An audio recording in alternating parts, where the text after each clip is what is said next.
그런 생각을 했었다. 아니, 그렇게 생각하지 않으려고 하더라도 상황이 그렇게 진행되었다.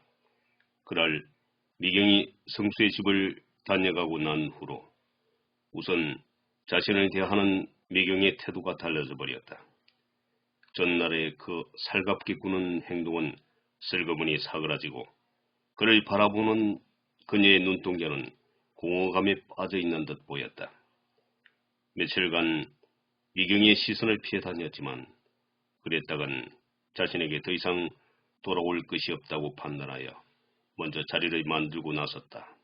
그러나 미경은 그 사이 냉담해져 버린 것이다. 사실 미경이 집을 다녀가고 다음 날에 만났을 때, 저녁에 시간을 내어달라고 했을 때 먼저 핑곗거리를 내세우고 피했던 것은 성수였다. 오히려 스스로 냉정을 가장 했다. 게다가 그 전날 마신 술에서 깨어났을 때 집안의 사정이 더 악화되어 있었던 것이다. 아버지는 아침 일찍 병원에서 보내준 앰뷸런스를 타고 병원으로 실려갔고 성수는 죄책감에 시달렸다. 입안을 차일피일 미루었던 아버지의 병환이 악화된 것이다. 그래서 미경이 저녁에 시간을 내어달라고 했을 때 그는 병원에 입원하신 아버지를 떠올렸고 미경에게는 자세한 내막은 밝히지 않고 그냥 바쁘다는 핑계만 대었다. 더구나 그때는 집안의 형편이 더 뒤떨어진다는 생각에서 오는 열등감에서 헤어나오지 못하고 있었다. 이제는 미경도 자신의 집안 형편도 알 만큼 알 것이니 차제에 그냥 며칠간 서로에 대해서 생각해보는 냉각기간이 필요하다고 스스로 판단했다.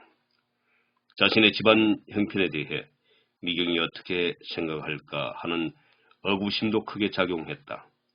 막상 그런 형편이었다. 막상 미경이 그렇게 살살 맞게 나오자 나오려던 용기도 사라져버리고 더 움츠려 들었다. 여자가 너밖에 없는 줄 알면 착각이라고. 그래, 너 역시도 마찬가지였단 말이지. 성수는 그런 생각들로 머리가 복잡했다.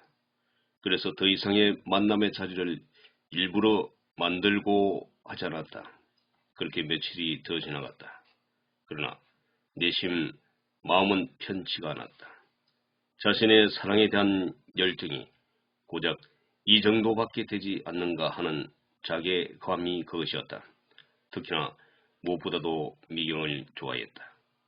자신이 진정으로 사랑하는 여자를 그런 까닭으로 놓치고 싶지 않았다.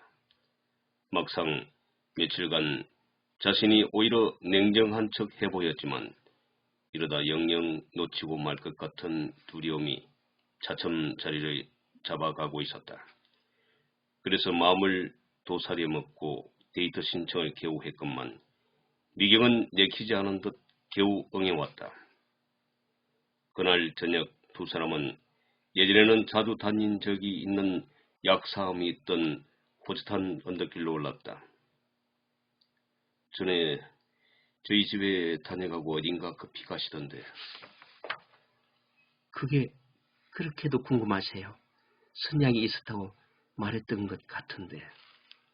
참 그랬죠. 언니 집에 다녀간다고.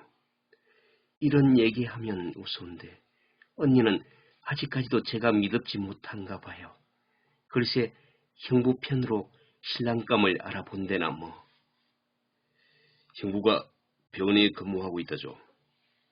예, 아직 수련이지만 몇 년 더 근무하다 개원할 거라나 봐요. 막상 성수가 의도했던 대화는 그런 것이 아니었는데 대화의 방향이 생각지도 않은 방향으로 이어지고 있었다. 미경 씨도 그럼 언니의 의견에 따를 의향이 있긴 있는 모양이죠. 글쎄요, 그것이 그렇게 중요한가요? 인생이랑 제각각 자신의 취향대로 사는 것이.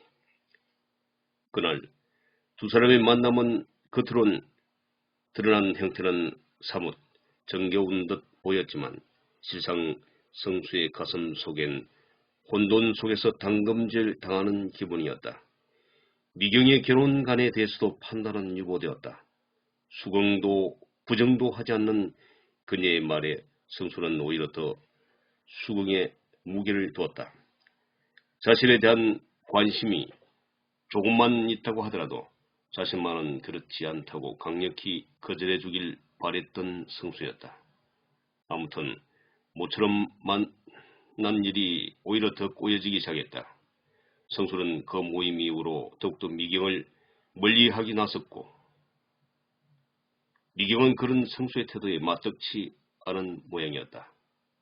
학교에서 만나서도 어색한 듯 피해 다녔다. 처음부터 두 사람을 연결해 주기 위해 분위기를 잡아두던 동욱이 이에 안타깝게 여겼다.